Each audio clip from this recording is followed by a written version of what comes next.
Hello friends, चलिए आज बात करते हैं यूजीसी के नए नियमों पर जो बिना बेवजह विवाद और हाइतों पर मचाई जा रही है। किसके द्वारा? आप सब जानते हैं, ये जनरल क्षेत्रों या जनरल वर्ग के द्वारा मचाई जा रही है। क्यों वो उसका विरोध करते हैं? या तो वो मूर्ख हैं, या उन्होंने यूजीसी की गाइडलाइन पढ़ी नहीं है, या कोई ना कोई उनको उगला रहा है और अपना उल्लू सीधा कर रहा है। सबसे पहले यूजीसी देखते हैं।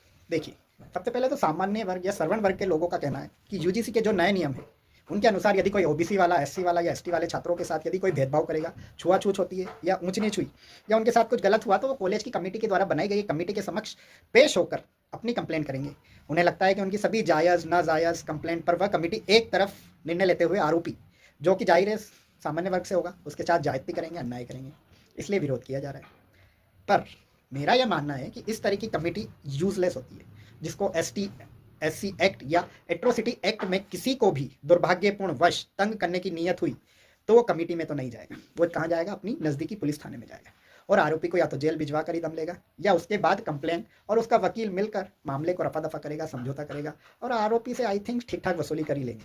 अधिकतर मामलों में यह देखा जाता है कि इस तरह के केसेस अधिकांश फर्जी ही दर्ज होते हैं। पर अगर कोई कॉलेज की यूनिवर्सिटी के द्वारा कोई कमेटी बना ली तो आखिर वो कर भी क्या लेगी? अधिक से अधिक कारण बताओ नोटिस देगी, या फिर ज़्यादा हुआ तो कुछ दिन के लिए सस्पेंड कर देगी, कुछ जुर्माना लगा देगी, या ज़्यादा से ज़्यादा आगे भविष्य के लिए वार्निंग देगी, या ज़्यादा से ज़्यादा क्या होगा, उस संस्थान से नाम काट देंगे। इसके अलावा तो कुछ नहीं हो सकता ना। यह सब करके नाजायज़ कंप्लेंट वाले को क्या हासिल होगा? अबे अकल के अंधो, जिनको फर्जी कंप्लेंट करनी ही होगी, कुछ नाजायज़ करना ही होगा, तो वो डायरेक्ट पुलिस में जाएगा, किसी कॉलेज कमेटी में तो नहीं जाएगा। समझ गए ना? जब उनको जाना ही नहीं, उनको फ़ायदा ही नहीं होगा तो क्यों जाएगा? अब चलो, अब सवाल ये उठता है कि इसके पीछे हाय तौबा क्यों मचाई जा रही है? क्यों? कौन इस बिल को लाया? कौन इसके पीछे? इसका क्या मास्टरमाइंड है? क्या गवर्नमेंट ने सोचा?